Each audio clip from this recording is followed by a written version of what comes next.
Tinutlo gikan sa santos nga ebanghelyo sumala ni Marcos. Imayaw ikaw, O Ginoo.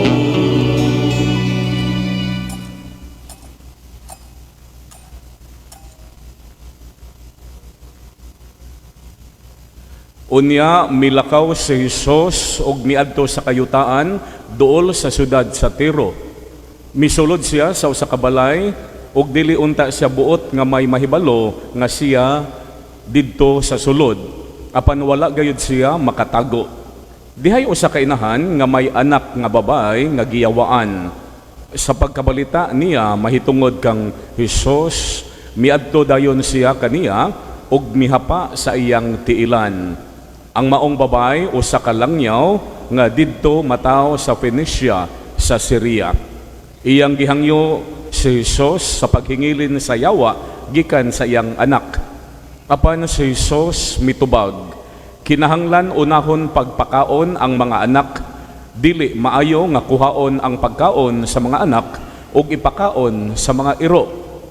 Mitubag ang babae, apan sir, bisan gani ang mga iro diha ilalom sa lamesa makakaon man sa mumho sa kabataan. Og miingon si Hesus kaniya, tungod sa imo gisulti makapauli ka na. Ang yawa migula na gikan sa imong anak. Busa mipauli ang babae sa ila og iyang hikaplagan ang iyang anak nga naghigda. Wala na diha kaniya ang yawa. Ang ebanghelyo sa Ginoo. Dayon ikaw, O Kristo.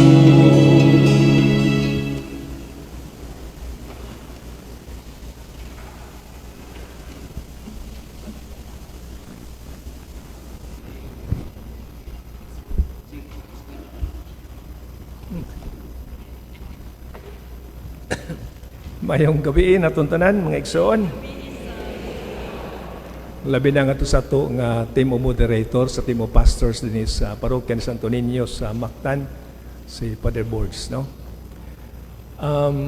Kung hinumduman, may iskotan mo gani, akong primerong sud ning simbahan na pag-install na ko niya itong team of pastors, no? Primero pag ito tao na kong sud ning simbahan na, ikaduha karon na. Unya, murag na-overwhelmed jud ko, labi na sa attendance sa mga tao karon. So, nituo jud ko, kumbinsido ko nga kiniatong parokya din sa Mactan, buhi gyud. Amen. So, nangandam ta, no siyam gini kagabi, aron akong gipahiluna nga mas makahuluganon, mas mabungahon o bulungtad gyud among mga bunga, mga mayong buhat sa atong kinabuhi. Kay mao man ni atong tumuong tuyo gud pag-sustain ng atong panaw sa pagtuo, taliwa sa mga pagsuway kay daghan ba yung mga pagsuway, bagyo, linog, lunop ug uban pa, no? Problema sa kinabuhi muna nga nindot gyud kay nga muna atong intensyon. Dila ta mangandam, wala ta mangandam siyam ka adlaw, apan doon na po tayo gipangandaman og siyam ka tuig. No? 1934 gideklarar ang Archdiocese, no? Kining Subo Archdiocese. So 2034 sa ulogo nato ang centenary celebration, jubilee year. 100 years sukad nga natukod ang Archdiocese sa Sugbo. So di lang siyam ka adlaw ha, siyam ka tuig. Og tingali na hinumbo makaigsunan nga niadtong una nga semana o Domingo sa Adbiento, doon namin gibasa nga katong pagpamalandong no sa atong arsobispo kansang tumuog to aron pagsubo opening salvo puto siya sa 9-year preparation 2034 100 years para sa diocese. Nining ato karon nga pagsaulog nining 9 years preparation dunay tema unsa man kini, Archdiocese of Cebu, journeying together as a church fully alive. So mao ni siya ang kinatibukan nga tema sa 9 years gyud natong preparation. Ug nahinumdum pod mo sa tema dito sa Santo Niño sa Basilica unsa man. In Santo Niño, we are one. So ako lang ni siyang sagolon, siya rin dito maglibog. So ako ni siya nga sumpay-supayon, no? Nga Archdiocese of Cebu, journeying together as a church fully alive. In Santo Niño, we are one. So nindot ni mga punto sa mga kaigsunan apan although mo ni ang kinatibuk nga panglantaw nato apan doon na si mga implications. Kung magis ko taog panaw mga igsoon sa atong pagtuo dili lalim dili sayon daghan kay mga pagsuway. At tungod ni mga pagsuway usahay may salaag ta, mapadaplin ta, makanal kita. Daghang mga rason pananglitan to istorya sa duha ka higala. Sa kadlaw niya nananghid ang iyang higala nung mularga na kay makatrabaho sa gawas. Pila may istorya niabot ang takda sa paglarga, nagpagikan tong iyang higala kay mura sila nagsuon dugay nagigkay sila no. Niya magkabuwag-buwag. Pag abot nila sa pier kay Via Manila pan magbarko lang siya dagino sa plete. Kay trabaho palagi yun niya magtigom pa. Anyway, pag abot nila sa pier, wa pa man dito ang barko, wa pa gid mga pasahero.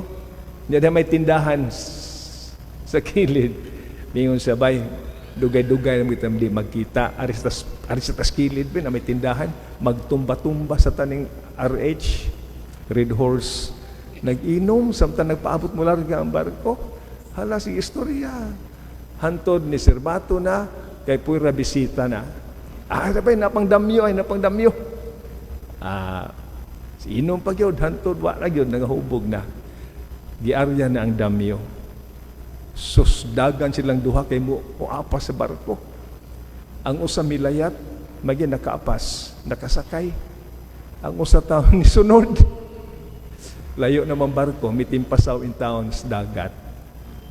Gitabang sa mga tao dito sa pier o dito mingon, luuyan ni mo bay, oy, wa makakasakay sa barko. Mingon na itong tao, mas luoy itong akong amigo. Kaya di mo ito maumularga. Ako may mularga. Dira ang ticket ay nayabag. Kung sa'yo nakayabag, ang alcohol, ang beer, nangahubog. So ang punto na makaigsunan ni atong panaw sa pagtuo. Sa kung saan ito pagpaningkamot na panahon yun, no? Mga pagsuway. Mga factors. Una, pananlitan katong alcohol, katong RH, no? Red Horse. Samot na ang drugas. Makayabag nato, makaigsunan. Makawin nato sa itong panaw. Of course, daghan pa mga factors. Kanang relasyon gali nga mura og pwede man kuan kay disposable man kahani. Unsa pa na diha nga mura mag kaning anyway, daghan tag mga rason nga ang atong kinabuhi pagasuwayon gayud. Ug mao na makaigsa akong usbon, doon ay mga panahon nga mawanita. So unang nga punto nato karon nga kining pagsaulog nato sa kapistahan. Salamat sa Dios nga doon tay simbahan nga matagarunya. Magpahinundom ka nato. Magtultol ka nato. Kay tingay bayag parehatong tawhana nga ang nilarga nahabilin. Ang di mo larga, mo'y nakalarga. Mausab na sa itong kinabuhi tungod sa mga pagsuway.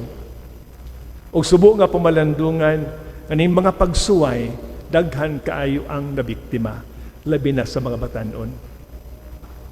Dili ni tumo-tumo, usa kini karealidad, o usa ka sulubanon nga panghitabo. Nga amang labi na sa mga suicidal cases na hitabo sa mga batanon. This is a worldwide event o hitabo. Unsay hinungdan, pagkahisalaag. Unsay hinungdan, nawagtan ng rason sa pagpadayon tungod kay mga problema would result to depression. Ang kanang depression, main cause gina siya in terms of suicide. Subok nga pamalandungan, naon na to, batanon, full of energy, enthusiasm, and he or she decides to end up her or his life. This is alarming, mga igsuon. This is alarming. Ug mo na we have kind of wake-up call para kanato. Ug ginahot kini ato karon nga gisaulog, naa diha ipahimutang nato nga after all, doon na tay kapadangpan, doon na tay kapaingnan. Ug mao kana nga ang atong pagsangpit sa Dios nga atong gituhuan nga anaa ug gani atong giandaman labi na atong pagkapistahan ang misteryo no sa pagkabata ang Santo Niño. Naghatag kanato og usa ka timailan og mga gitawag nato usa ka panig-ingnan unsaon pag overcome og to recover labi na kung kita makalinggat nga kita nawani. Nindot sa kaayo ang preparation nato for 9 years. Ug karong tuiga sumala sa plano sa Archdiocese nga gipa panguluhan sa atong arsobispo nga karong tuiga gipanumdan kita isip usa ka simbahan. Unsa man kini that we should be a listening church. Kinahanglan diay nga kita simbahan nga kita maminaw. O kining pagpaminaw to express our welcoming attitude sa atong kinabuhi, labi na sa atong parokya, sa atong panimalay, sa atong katilingban. Ako ning gi-emphasize kining gitawag nato the art or the virtue of listening kay usa ni sa mga hinungdan nga di ta kasabot sa kahulugan sa atong kinabuhi kay di ta maminaw sa kahilomstong kasing-kasing. Mao na mga batan-on diha labi na sa panimalay unsa mang hinungdan nga mawagtangan sila og gitawag direksyon tungod kay kuwang sa pagpaminaw labi na sa maginikanan. Kay nganuman inigsulti na o sa pagpaminaw kay musulti sa silang kaugalingon ingnon nga ni sukol mao na nga tungod niini ma-discourage. Duha ka example lang. Dahil sa kadalagita, excited kay siya, kay inspired kay siya sa eskwelahan, nga gusto siyang mo-share nga to siyang mami, ug mao to nga pag-abot sa ila, Ma'am, Mami, I have something to share with you. Excited, kay inspired kay karong adlaw. Miingon dayon siya, Ma'am, you know, akong nakita ng akong crush sa eskwelahan. Unsay tubag sa inahan, saba diha, bata pagali ka, biga-biga na ka. Unsaon pagkasabot sa usa ka batan-on nga wa paminawa sa ginikanan, nga kanang ma-attracted ka, part man sa growing up, part man na as a normal person, and once di na mapaminaw, di sa kahilom, din mangutana, mo question dahil siya, uy, dili din siya maayo. And from there, kung dili na siya, no maatinder, I tell you, doon ay mahitabo. Ug mao na, nga may maminaw sa ila, I'm nobody, Mom does not listen to me, unya ang iyang crush. Maminaw man niya, di misguided ang ilang relationship ug nagtuo sa nagkahigugmaay and going beyond mga bata nakarelate ug mo na premarital sex, teenage pregnancy, abortion. Mao ni ang konsekwensya diha kung kita why communication ug why pagpaminaway. Example ni siya a reality, a sad reality. Dahi ulitaw, excited pa kay siya, ni pauli sa ila kay maulagi. Yang daddy misugat. Pila may istorya, Dad, doon na ko'y ikuan istorya, doon na ko'y sani. Unsay ingon sa daddy, ay, saba dad. Nagdali ko kay na ako'y meeting, negosyo, panginabuhi ni. And so frustrated ang lalaki, ang ulitaw. Dito may mga pundok-pundok niya mga classmate. One time, kung sa ilang gihimo, doon na sila gihimo nga session, nag-inom. Nya kinibatan una, dili mo inom. Kay nakaraya, dili maayo. Apan gitunulan siya sa kabaso. Siya bay, shot lang good. Sa di lagi bay kita. Ay, shot lang good. Napugos. Giyarok niya, one shot, gipakpakan. I am nobody at home, but here I am somebody. Why go home when I'm nobody? I'll stay with my barkada. Misguided. Mao niyang resulta, mga kaigsunan, sa higayon, nga sa panimalay, naagi barrier in terms of listening. How could you guide your children if you do not know them? So knowing them, then that's one way, factor na makaguide ka and they grow. Sama sa Santo Niño, nagigiyahan, gipaminaw, nagpaminaway, muna nga mitubo siya. Mi mature. So mauni makaigsuno sa kabutang importante kayo sa atong pag-relate labi na sa panimalay. Kaya basically, ang panimalay mo'y unang yung tunghaan that the children, that everyone in the family would learn. And we should be aware, kamong mga parents, you are the first teachers, you are the first catechists. Mao ni ang challenge. Og mao ni siya unta ang wake-up call nato. Kay mao kini siya panghitabo karon.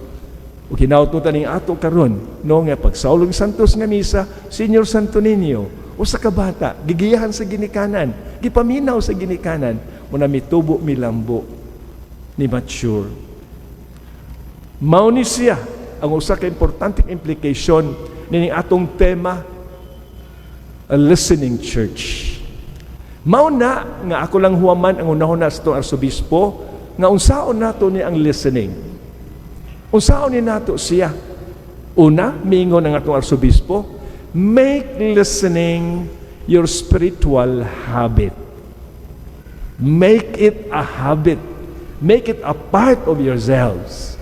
Kabahin na, nga dili na ingong mag-struggle pa ta, kundi automatic na kaya itong ni-develop, part of ourselves.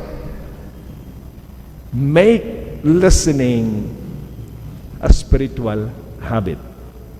Ikaduha, make listening your way or approach in relating with one another. So himuak ginidihay nga usa ka pamaagi sa pag-communicate, pag-relate as a habit, then mukaskade lang yun, mudagay lang yun nga mao ni ang akong pamaagi. Kay importante ni siya o gitawag to productive ni siya in terms of labi na pag-strengthen sa relationship within the family. Mao ni siya makaigsunan. And thirdly, matud pa, kabahin na gini sa atong struktura diya sa panimalay. Ug mao ni tudluan gyud di ay kada membro sa panimalay aron ma-develop kining gitawag nato the art of listening. Mga kaigsunan, mo ni ang usa ka tawag pagpahinumdum nato, unsaon nato aron ato gid kini mapagawas. Kay once ma-develop ni diha na ng domestic church, which is the family, pagkanindot di ay sa itong parokya. Kay nga naman, kisa may naglangkob sa itong parokya, pamilya. O kung ang kada pamilya, pagkanindot nga maumol nining mao nga gitawag nato mga hiyas, maumol nining mao nga mga maayong gawi, pagkanindot sa diay sa mga gitawag nato mga kapunungan, kay you start listening to each one. Kay unsay mahitabo karon diha sa ato gyud nga mga gitawag nga katawanan o makauuwaw, iyahay lang og istorya dili maminaw. Mao na adunay sense of competition, but dili gina siya makatabang kung gusto ta nga ma-united as a community, as a parish. Hinumdumi mga kapunungan, organizations, we are there to complement and not to compete. Mao na nga kinahanglan magpulahay, magpuhalay. Kinsay masuod ni Father o unsa pa na diha nga mapamaagi nga divisive kaayo. Tungod kay nagpuhalay, nagcompete, wala magcomplement. Meaning nga each gitawag community has this charism, ug unta ang kada community would contribute, would share that charism aron diya sa panaw sa pagtuo naagid ang coordination ug pagtinabangay. Naagid di ay matud pa journeying together as a church fully alive, then one with Santo Niño. Mga kaigsunan, munipla kapag pahinumdom, primero pa nung gabi napaydaghan na mga gitawag nato, mga inputs, hinautunta nga di tagyod mo palta. Kay mo na itong offering, at least in a year, sa masami sa Digalio, panaad nato.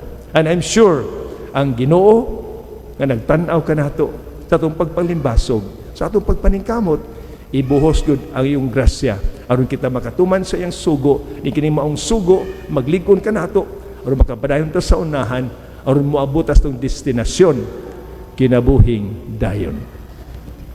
Amen. Amen. Manindog palihog.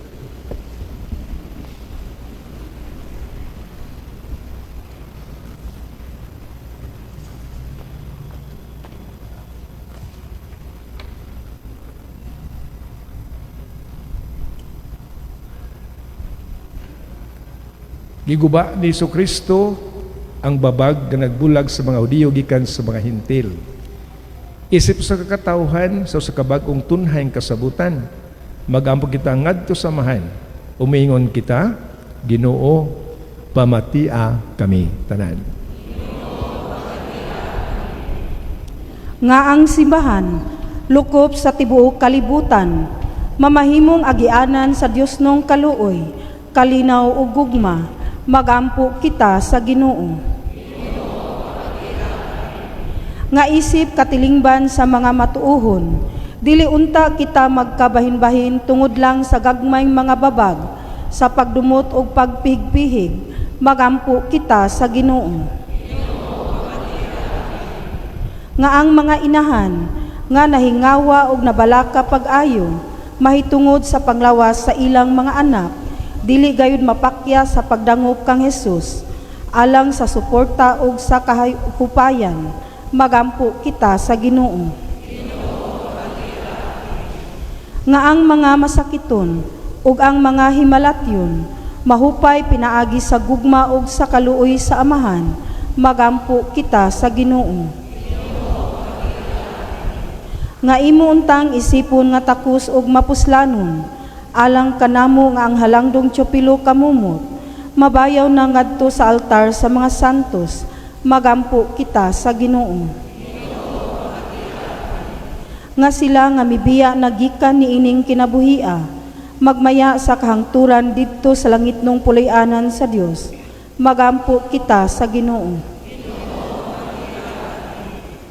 Among langit ng amahan, sa manamong tuyo, nga wa nang malitok sa among baba, apan sulod sa among kasing-kasing sayod ikaw. Ipadangat kini kanamo, pinaagi ni Kristo, among Ginoo. Amen.